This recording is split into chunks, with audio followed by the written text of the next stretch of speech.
e chegou o momento de fazermos a nossa meditação da Palavra de Deus, a nossa leitura orante. Por isso, já pegue aí a sua Bíblia e abra em Eclesiástico, capítulo 3, versículos de 2 a 5, que daqui a pouquinho a gente vai fazer aqui a leitura da Bíblia. Mas agora eu quero receber o Padre Henrique aqui conosco. Padre Henrique, ficamos aí um tempo sem nos encontrar aqui no Bem-vindo Romero. Que bom ter a sua presença novamente conosco. Obrigado, bom dia Bianca, bom dia a todos os devotos de Nossa Senhora que nos acompanham neste momento para a leitura orante da palavra, neste momento tão importante do Bem-vindo Romero, onde nós bebemos desta fonte de amor, fonte de uma vida nova, fonte de ressurreição. A gente que ainda vive o tempo da Páscoa e a gente quer cada vez mais se revestir deste homem, desta mulher novo que Jesus nos propõe. E para que a gente possa fazer esse momento de meditação aqui também, é lógico que a gente conta com o Espírito Santo para nos iluminar. Por isso, vamos rezar pedindo para que Ele aqueça o nosso coração. Vinde, Espírito Santo, enchei os corações dos vossos fiéis e acendei neles o fogo do vosso amor. Enviai o vosso Espírito e tudo será criado e renovareis a face da terra. Oremos. Ó Deus, que instruíste os corações dos vossos fiéis com a luz do Espírito Santo, fazei que apreciemos retamente todas as coisas, segundo o mesmo Espírito, e gozemos da sua consolação. Por Cristo Senhor nosso. Amém.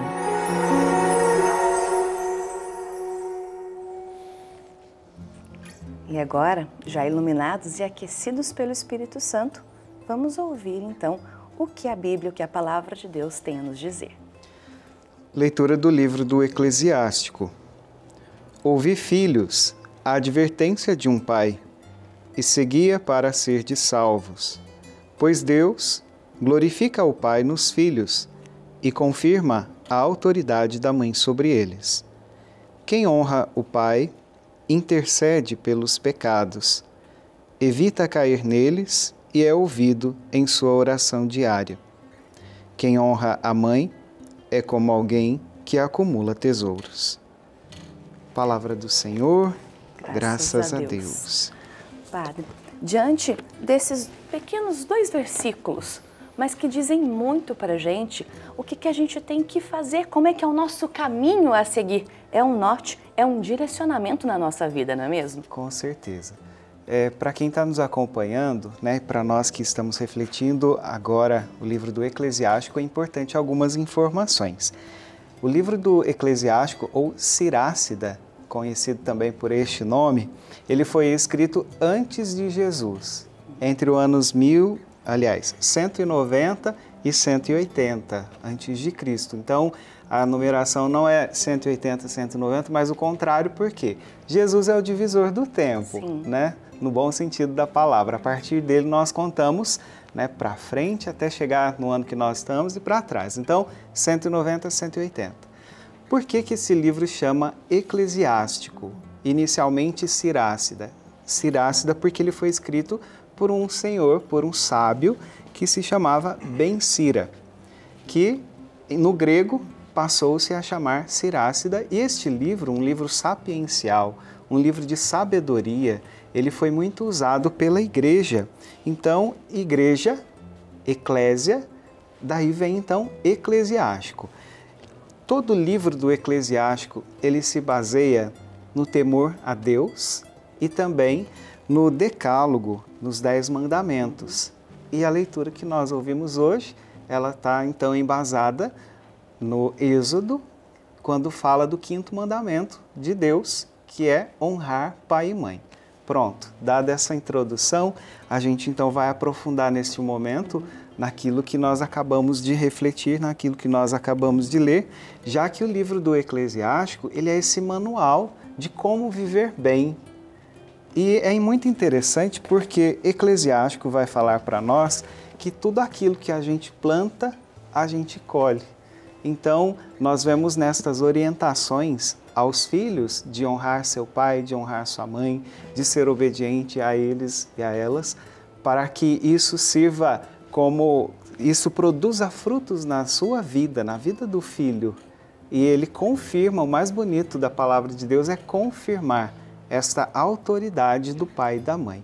E como se torna difícil falar desse assunto nos tempos em que nós vivemos. Verdade, Padre. Infelizmente a gente tem essa mudança de tempos, porque obviamente que a gente tem que levar em consideração o período em que foi escrito o livro do Eclesiástico.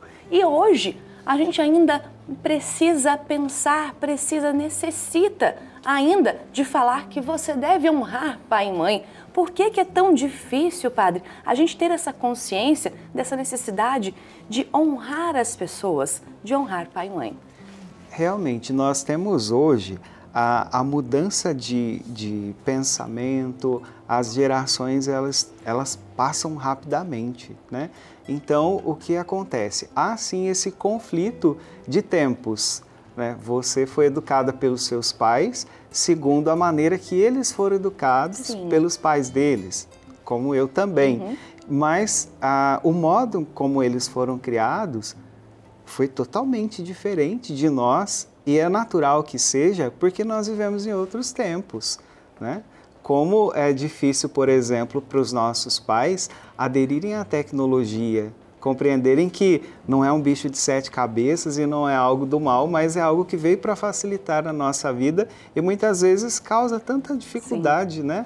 Os filhos que tantas vezes preferem ficar lá no celular, conversando com pessoas do outro lado, mas não tem tempo para estar com os seus pais. Né? Não tem tempo para estar com as suas mães. Né? Nos dias das mães a gente vai lá, faz uma selfie bonita, publica no Facebook, mas será que a gente gastou tempo com a nossa mãe? Será que a gente gastou tempo com aqueles que nos trouxeram a este mundo? Então, este conflito de gerações, entre aspas, ele é normal. Normal no sentido de pensamentos diferentes, mas a diversidade deve sempre nos conduzir para a unidade, né? De aprender, de beber desta fonte segura que é a experiência do nosso pai e da nossa mãe. A palavra de Deus, ela fala algo muito bonito. Quem honra o pai intercede pelos pecados. Eu fiquei incomodado com esta parte da palavra de Deus e eu fui pesquisar, eu fui rezar sobre isso e é interessante porque se eu honro o meu pai, se eu honro a minha mãe, Deus vai me honrar também.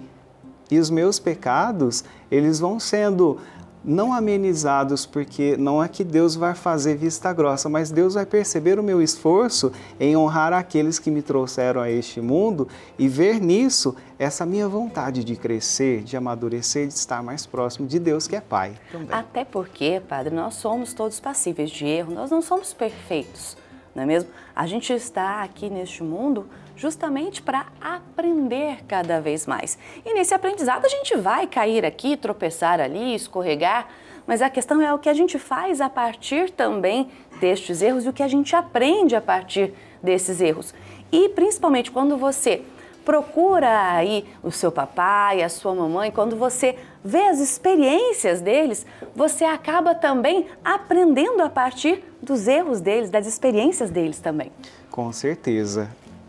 Tem um padre muito querido da nossa congregação, o Padre Jerônimo, ele sempre falava para nós que o nosso erro e o erro do outro, ele é luz para que a gente não torne a cometer a mesma falha. Então, nesse sentido, claro, hoje nós temos estruturas familiares diferentes, né? Hoje a gente não tem, muitas vezes, um filho sendo fruto de um casamento, na igreja, tudo certinho. Não é família? Claro que é família. Mas a gente, então, não deve entender dessa forma esse contexto como justificativa para novos erros, mas pelo contrário, né? Aquilo que aconteceu e não foi tão bom assim, é luz para que eu não faça igual, para que eu perceba que isso não é bom para mim. Sem dúvida, sem dúvida. Padre, eu vou pedir então para encerrarmos este momento, para o senhor fazer uma oração para que a palavra de Deus produza frutos também na nossa vida e no nosso coração. Tá certo.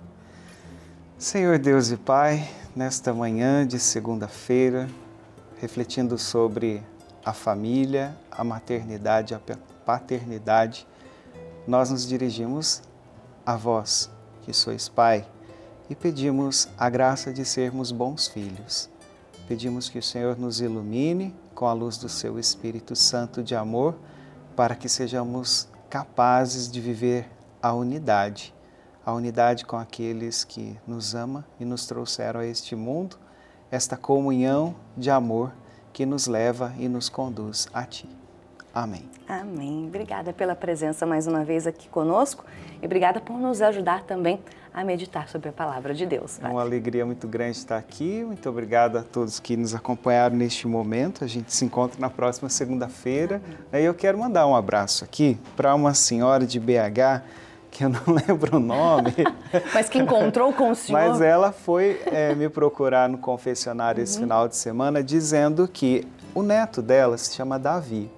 E os médicos, desacreditados de que era possível a vida dele por conta de várias complicações, disseram que ele não passaria de 5 dias. Hoje ele tem 3 anos, acompanha a TV Aparecida o dia todo e, embora ele tenha muitas dificuldades por conta da síndrome que ele tem, a avó testemunhou que ele acompanha tudo muito de perto e faz o sinal da cruz, e estende a mão para a televisão e fica atento ouvindo a gente falar. Belezinha. Então, um abraço para o Davi, que tem 3 aninhos aí, para a senhora, que eu vou chamar de Dona Maria, tá bom? Um abraço, Dona Maria de BH, que me encontrei esse final de semana.